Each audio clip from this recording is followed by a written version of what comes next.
can actually leave the airport for up to 72 hours and visit other sites. So those are the factors that make it very attractive to Chinese travel groups going to Jeju. And of course, that doesn't necessarily represent the high-end or the medium-end market in terms of Chinese travelers, and that's something that Jeju government as well as the Jeju operators understand. And one of the reasons driving the integrated resorts development Jeju is to compete with Singapore or Macau or some of the other areas that the higher end customers are going to. But of course the difficulty is, again, the size of the investment that could be put into developing integrated resorts in Jeju. And again, that comes back to the issue of locals being able to enter casinos or not. And so based on that, Jeju as well as Incheon are kind of the key areas that are looked at by the gaming community as kind of precursors to whether Korea can open up or not. But the reality is what's happening in Incheon or Jeju does not necessarily give realistic indications as to whether Korea can open up as a local market. What does that mean? Well, similar to Japan, it means that you need a bill to be submitted to the National Assembly, and for the National Assembly to actually pass the bill for Korea to expand its current local casino market. As you know, you will hear a lot regarding the Korean market about Gangwon Land as the country's only local casino. It is a monopoly because it's the only one that has the right to operate in Korea, but it is not an exclusive one. In other words, the law that allows Gangwon Land to exist does not preclude the development of other local casinos. So when you hear discussions about 2025 or 2020, whenever Gangwon Land has a license to operate, developments can take place before that license expiring, because again, it is not an exclusive operation. So based on that, one can note that Korea is at a point where it needs to decide whether it's going to open up like Singapore or maintain its current status as a foreigners-only destination. One of the key factors that I think that would drive Korea to ultimately open up is Japan. We heard earlier today that Japan has submitted a bill and could pass a bill as early as June 22nd in the current session.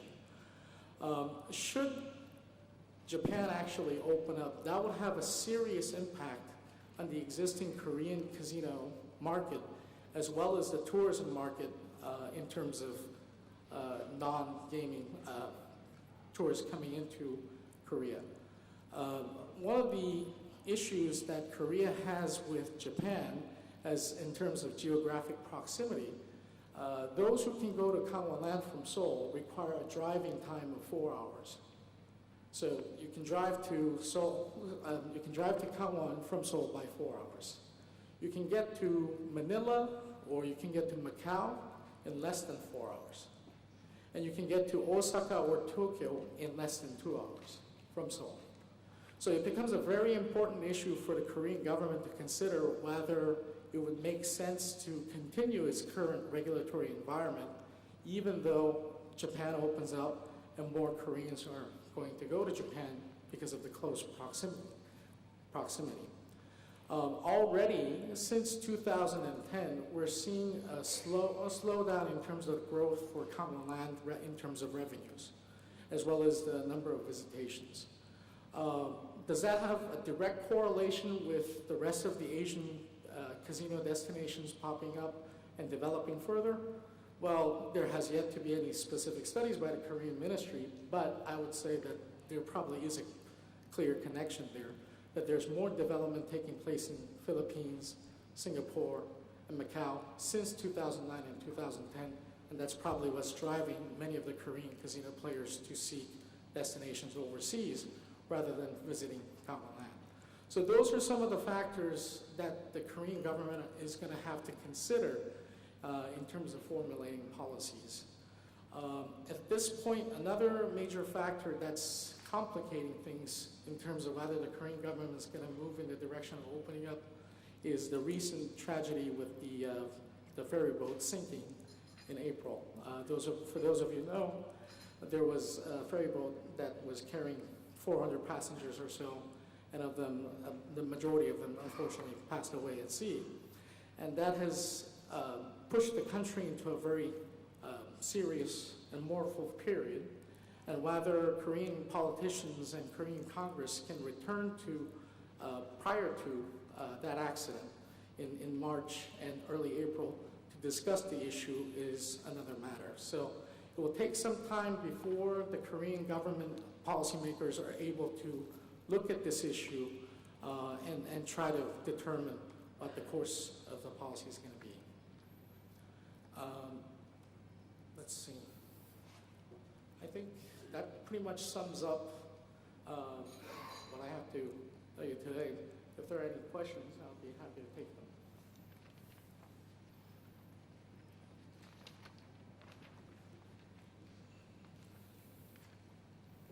No questions. Wow. Thanks. I'm just curious. I mean, if you're looking at the market, Sure. for foreigner-only IRs, I mean, what are they going to do? Where are their customers going to come from, and how many of them are there, and how many are not coming yet? I mean, it's a very good question, which is an issue that the policymakers are going to have to grapple with, because Korea already offers enough of the foreigners only casino market, even within the Seoul metropolitan area. There's 3, and there's one in Incheon that they're talking about. Yes, you could probably add 1, 2, 3 more of a similar operation, but would that really attract the different types of people? People coming to Macau, people going to Singapore, people going to Las Vegas, they probably go there not just for the gaming, but for other entertainment and the experience. And well, mini IRs, as I like to refer to them, the foreigners only casino IRs, would those properties be able to supply a similar experience? I have great doubts about that.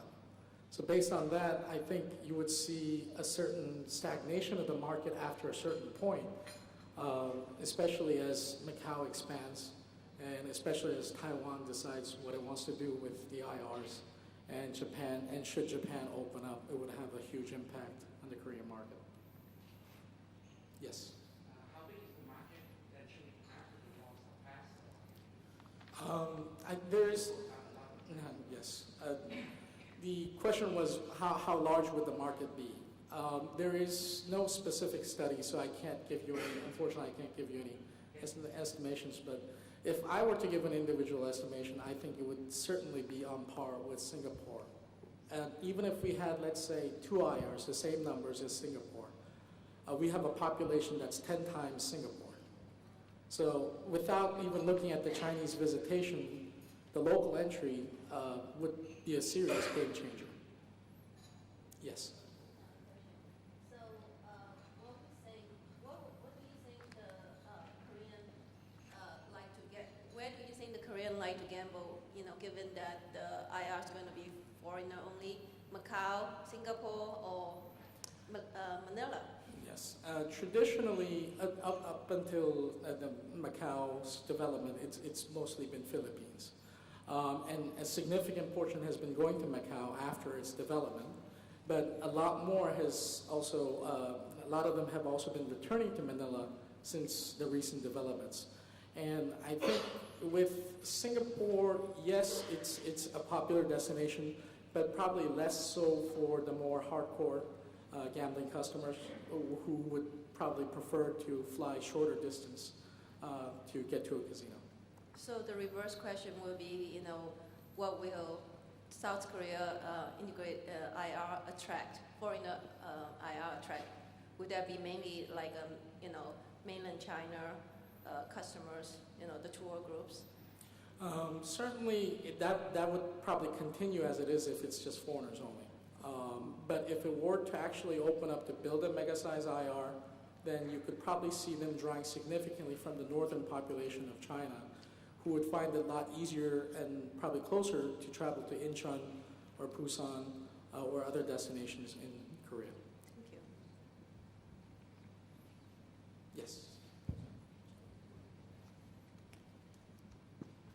I have two questions, if I may. Has the government actively been looking at a model similar to Singapore's, where there would be some minimal barrier to entry or some threshold over which Korean nationals could enter into casinos? Yes, that is correct. In most of the discussions held by policymakers, both open and closed, as well as the media, Singapore is kind of the benchmarking case of discussion in terms of the regulatory framework, and it certainly would include a levy of some sort in terms of the entrance. So it's a levy that they would be considering? Yes. And then the second question, and I don't know if this is one that is in your area of domain of expertise, has there been any studies on the characteristics of Korean gamblers in terms of, are they intensive gamblers when they do go to destinations, or do they prefer to enjoy other forms of entertainment alongside the gambling? In general, the studies for Korean gambling going overseas, there haven't been any official study, at least not in terms of government, because that's a behavior that the government cannot encourage, so they're not going to take out studies on that. But in terms of the market studies or the consulting studies that I've seen, they're known to be much more intensive gambling types rather than enjoying other forms of entertainment. But that could be partly because that's the form of destinations that they're more used to. And I think that behavior would probably either alter or would broaden in terms of the choices they would prefer if such venues of mega-sized IRs were available locally. Thank you. Okay, unfortunately, I think there's a lot more questions, but we're going to have to move on to our next session. Thank you so much, Stephen. That was very interesting.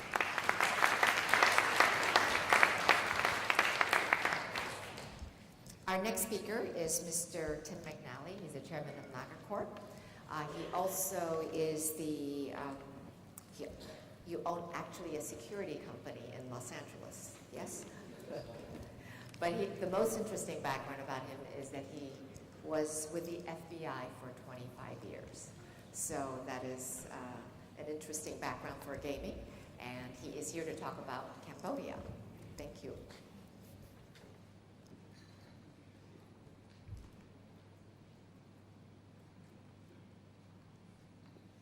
Good afternoon. I'm going to speak loudly and try to keep eyes as open as possible, but yet at the same time be relatively effective and efficient in getting my message out and moving this program on.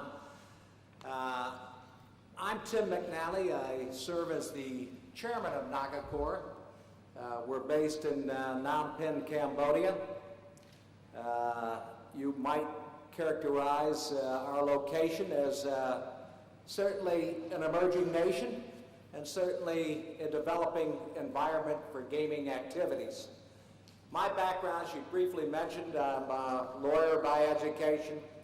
I spent a long time in law enforcement, federal law enforcement, the U.S., worked with the FBI, was involved in cases going back to the 1970s, dealing with the indictments of organized crime families in the U.S. for having hidden interest, skimming operations in casinos in Nevada, Las Vegas specifically. And obviously we've seen dramatic changes in the gaming regulatory environment, whether it's in Nevada and across the United States, Europe. The bottom line is that the gaming environment that anyone operates, you walk into an existing environment. And then it's all about improving and strengthening that existing environment. The political and economic conditions, the social conditions of any place you operate are really where you walk into, and you have to make obviously certain assessments about both business opportunity but also political and economic risks involved in that decision to enter a market. So I'm going to talk to you about Cambodia specifically today.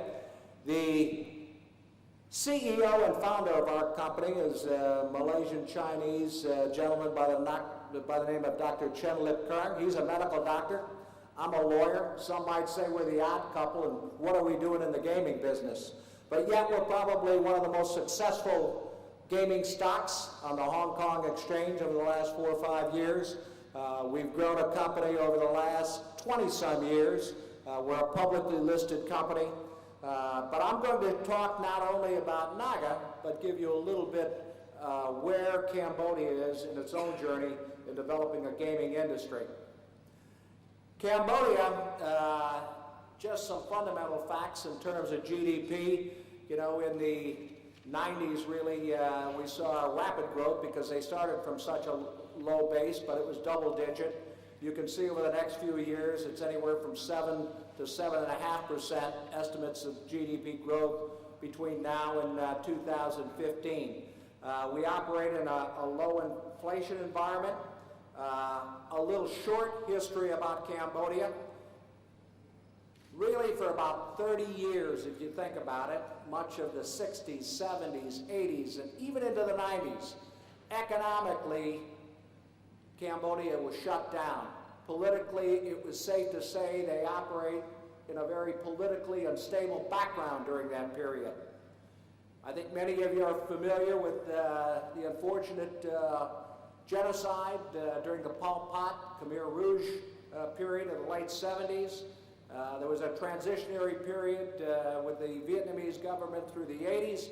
And finally, the Paris Peace Accords in the 90s led to UN-sponsored elections in 1993.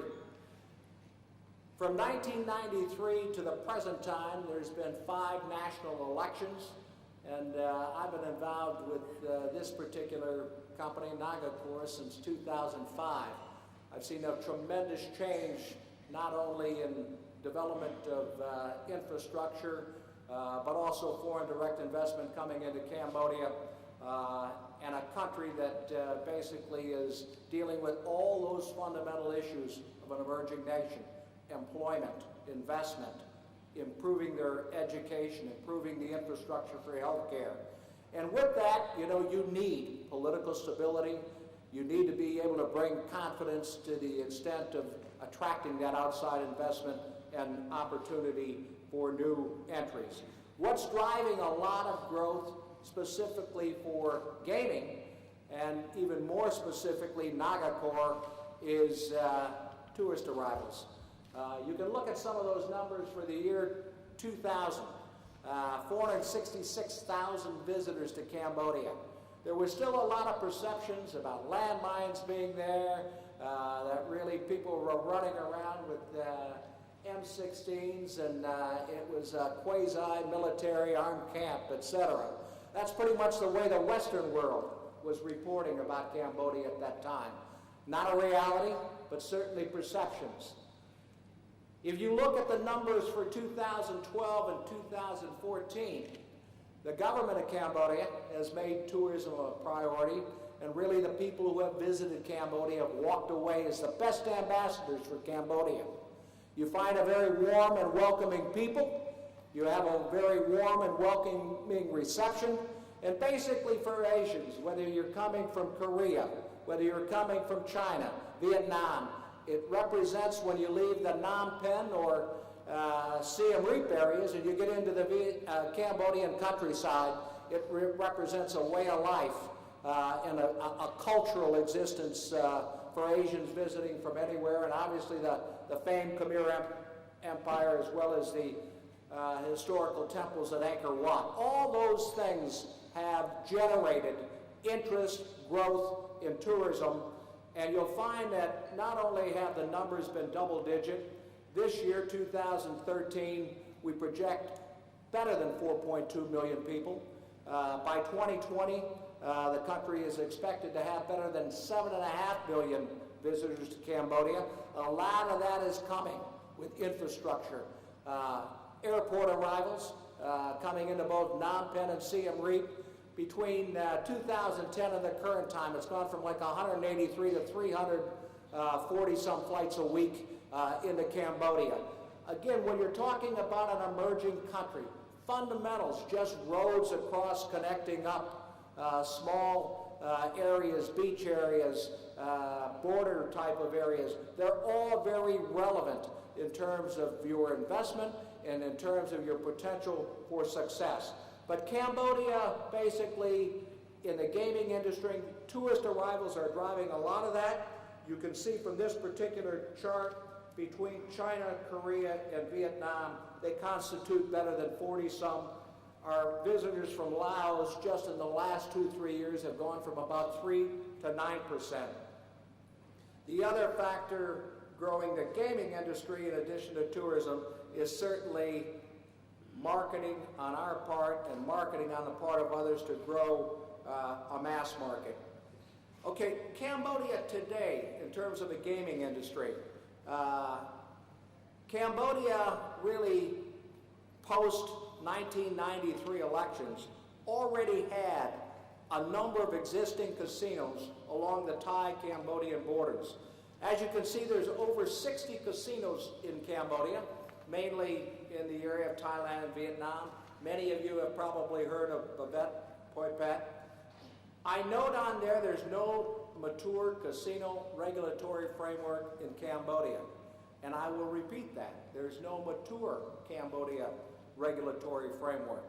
So when we walked in, going back to 1995, self-regulation becomes very important in terms of operating a casino, setting up international standards as far as your gaming operations, benchmarking against those in Las Vegas, Australia, different parts of the world becomes very critical for the success of the operation. If you look at those areas circled there, that represents where casinos are currently located. Phnom Penh is kind of on the center right. Nagakor has a 70-year license. We have a monopoly license within a 200-kilometer radius of Phnom Penh until 2035. Now, that's our license. If you look at some of the other licenses at the border, there is an application process for a license. Now, when you fill out that license, the Ministry of Economy and Finance will eventually approve that license, but it's only for a year. After that, there is a renewal of those licenses. Frankly, at the current time, there is not necessarily, in my mind, the desirability in terms of transparency about the extent of investment, who owns those casinos. But again, I emphasize, that's what you have when you work within an operating environment of an evolving regulatory environment. And I wouldn't suggest to you for a minute that Cambodia is not improving and strengthening their regulations. In 2007, Cambodia passed their own national anti-money laundering law. 2009, anti-bribery and corruption. We were the beneficiary of a regulatory effort by the Cambodian government to shut down illegal slot parlors. A lot of that drove that business to ourselves. But what I can tell you, as a company that went in at a time of political uncertainty, economic uncertainty, that you have to walk the journey as a country develops as well. If you have no management, no money, no expertise in any given area, in this instance in Cambodia, the government didn't have that, call it, expertise in the gaming field, you grow with the country. NAGA has worked to integrate itself into Cambodia and many of the services in addition to gaming. Much of the investment that we have, both in people and future investment in Phnom Penh, we're the beneficiary when the country grows and the country prospers. But recognize that all those situations that you might want to ideally have in place, protection of your investment in the courts, protection of your investment by, call it the political process. At the end of the day, a gaming license is a political license. So you need to recognize all those factors and where you stand and where you're operating, and ultimately you make a business decision whether to proceed. Recent developments, as I mentioned, we started on a barge operation in 1995. We now operate Naga World, 170 plus gaming tables, 1,500 gaming machines, over 700 hotel rooms. I can tell you we moved into a land-based facility in 2002. Last year our gross revenue was about $344 million, $325 million gross gaming revenue. 55% of that came from mass market, about 40% from junket. We set out way back in the mid-90s to be the best gaming and entertainment destination in Indochina. You've heard many presentations today, very China-centric. We look at it, yes, part of this visitation from tourism. Certainly we're very much interested, like others, in garnering a portion or a bit of that junket business out of China. But by the same token, we recognize there's 240 million people in Indochina. So as we can grow, we can develop, we can market, we can concentrate and know and understand our customers in that area, and that's what we've set out to do. I can tell you in 2005, when I became associated with this company, 90% plus of our revenue came from the junket business. As I mentioned today, 55%, and we've gone as high as 60.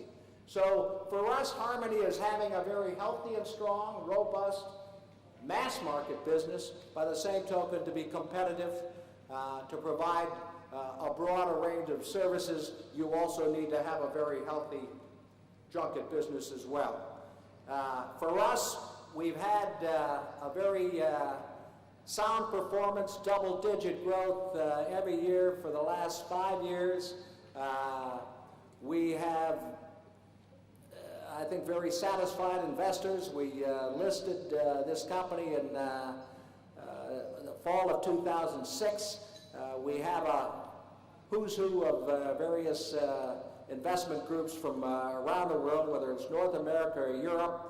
And as I mentioned, to build that confidence, not only do you need to bring in very seasoned professionals, but you also need to be able to compensate for under-regulation, the fact that you operate in an evolving area with very strong self-regulation. We do that, whether it's in our anti-money laundering area, whether it's the standards that we operate our gaming operations, and most importantly, I think most importantly, whether you're going to operate in Kazakhstan, Russia, or various locations in the world, there's going to be a need for increased transparency, increased openness, and basically so people know and understand who owns a casino, who's behind it, whether your investment is solid.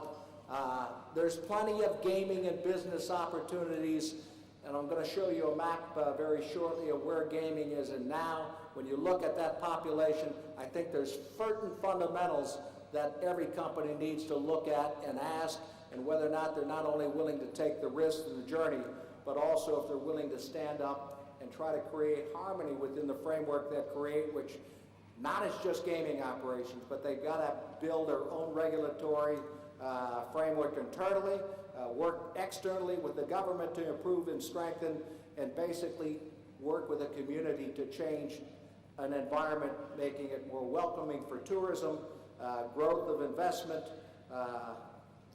and all that is very favorable. You'll see that we're building another phase 2 of Naga.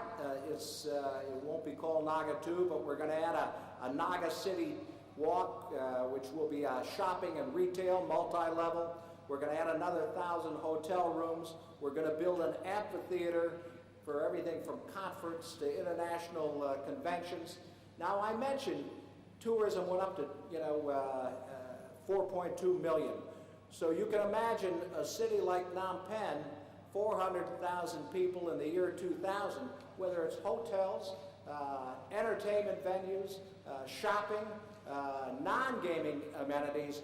You need to be able to provide the venues. So the way we look at it at Nagator, we are complementing the government's initiatives with tourism by offering additional hotel space at reasonable cost, as well as retail outlets, as well as entertainment. And our plans go hand in hand, really, and in harmony with the government's strategy to bring more people into Cambodia. I share with you some of the other gaming facilities around the country. As I mentioned here, we have some at the Thai border. This information, whether it's the casinos that I'm showing right now, including the one at the Boca Mountains, there are substantial complexes. Some of them have several hundred gaming machines, tables. What you'll find, because of that lack of regulatory environment, for the most part, as an operator, we operate in a very liberal environment. At Naga or these locations, you can operate as many tables and gaming machines as the market will bear. You can operate 7 days a week, 24 hours. We obviously have a geographical jurisdiction where we have a monopoly with certain exceptions, which includes the Boca Mountain. But the bottom line is you'll find several substantial complexes within our environment. The second area, there's some new facilities in the coastal areas. Again, complexes in Bavette. These are all taken from websites or publicly available information from these operators. So you will find a size and scale. What I would say about most of these border casinos is very much localized traffic. They don't have the roads yet. They don't have the airport facilities. They do concentrate on trying to bring in some junket play. Frankly, they don't have a big impact on our own operations. We don't view that we're in direct competition because most of ours really come either by air or, again, from neighboring regions, and we offer a little bit broader services and amenities. Regional gaming landscape. I'm going to close and allow you to ask a few questions. You know, this is a pretty large map showing China, India, Russia, much of Central Asia. You're probably talking a population well in excess of 3 billion. And you look at existing casino operations. Really, it seems like maybe there's a lot when you look at the number of red dots that are existing operations, but not really when you look about the size of the geography as well as the population base. There's some pending or at least considerations going on in Japan and Taiwan. We've made an investment plan to go into Vladivostok. We're in the midst of working our way through all the preliminary requirements.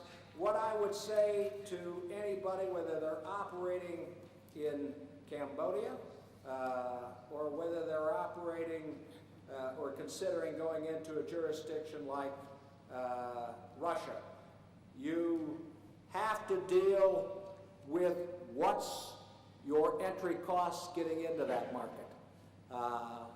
For us, we like to view ourselves as an emerging market specialist, so we're looking for a low tax, a reasonable tax.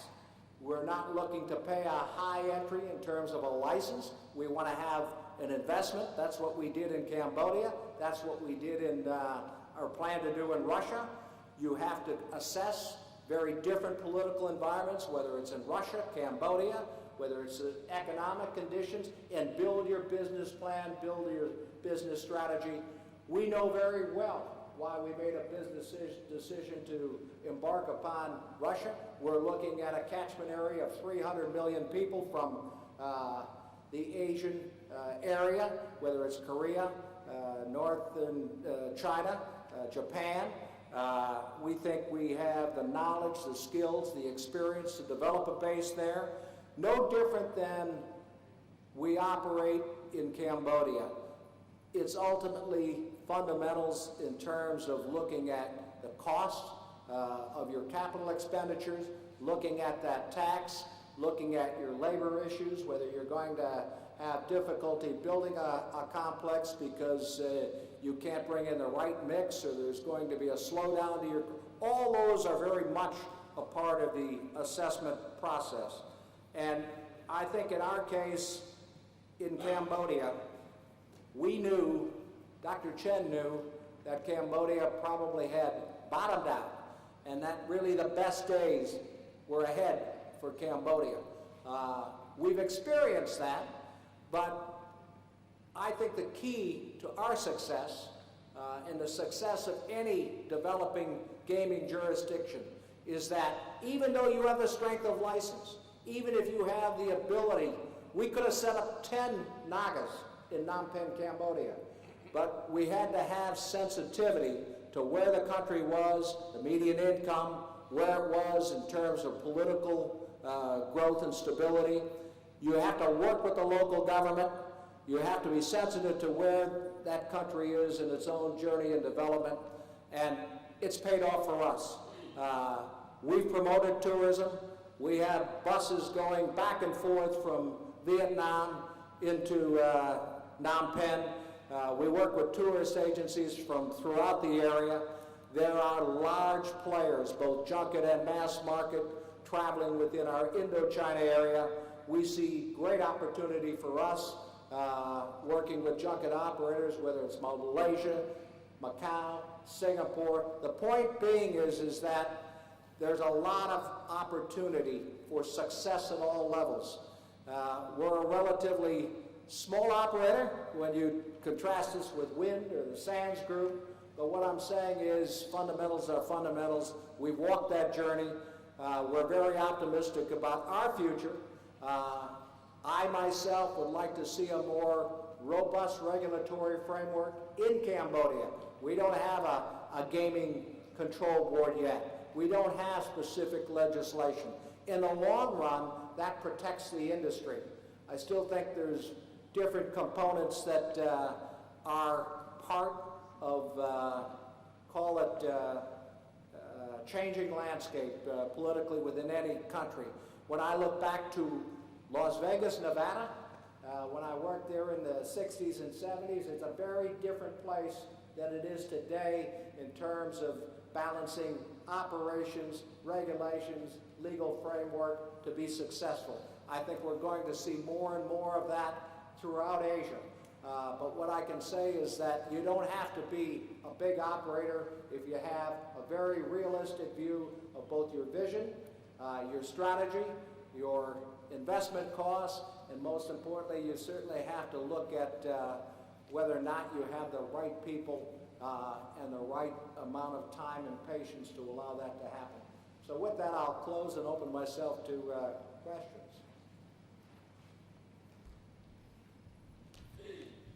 Yes.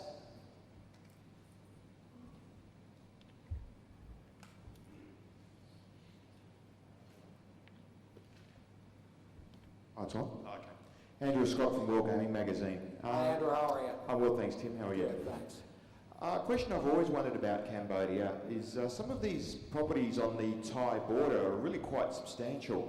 You go to, I was in Poi Phet last year, there's 10 properties there, there's one with over 1,000 slot machines, there's got to be several hundred gaming tables in that region, and as you say, there are 60 casinos throughout Cambodia.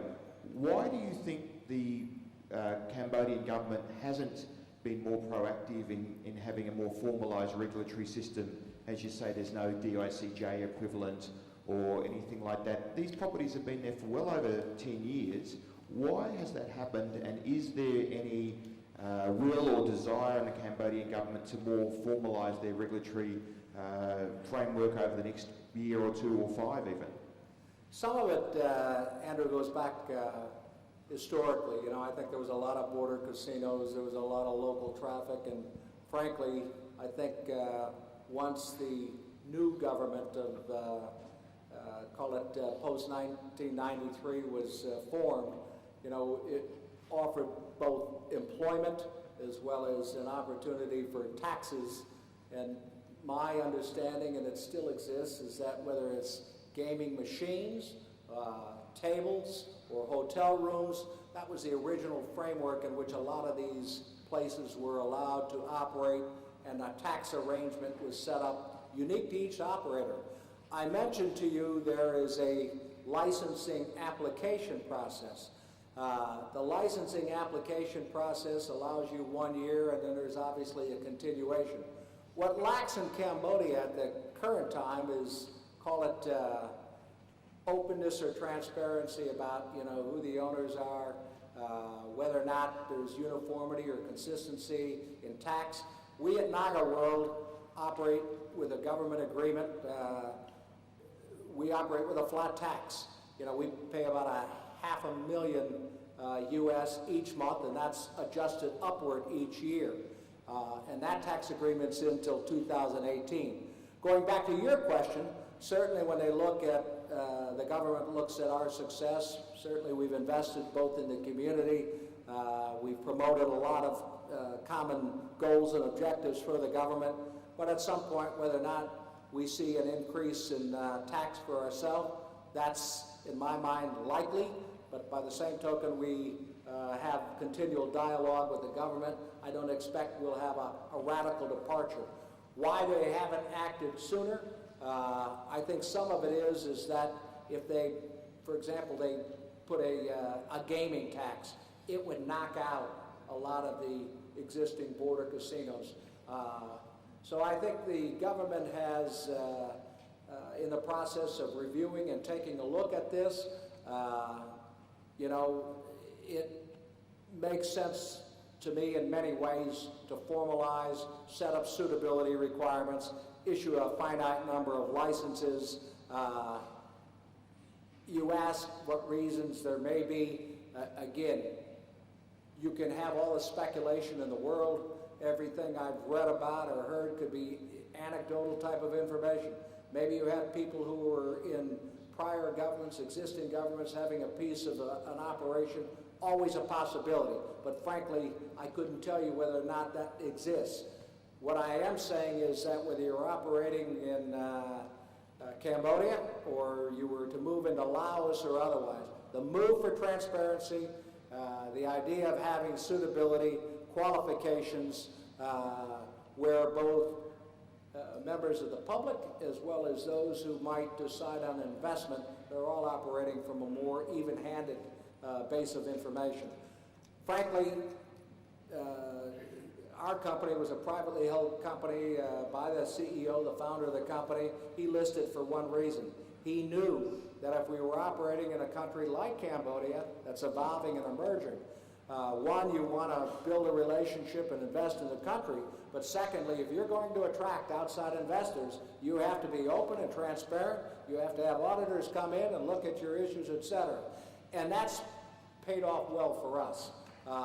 Combined with the fact that, like I said, Cambodia is not a mature jurisdiction, but they've been moving in the right direction. I just think they need to step up and move a little bit faster.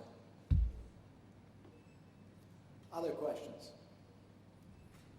Well, thank you very much for your time, and appreciate an opportunity to speak with you.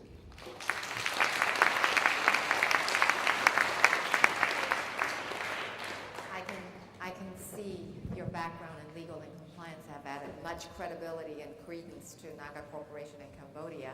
I should have mentioned also that he just doesn't come with FBI experience, that he worked for 6 years for the Jockey Club. And I've never met such an impassioned FBI person, but I don't know. I've never met an FBI person, so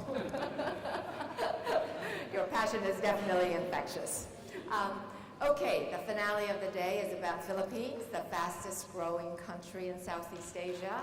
I guess the whole issue here is, with the 4 resorts there, it's expected that it's going to be $1 billion in revenues, and it's supposed to equal Las Vegas.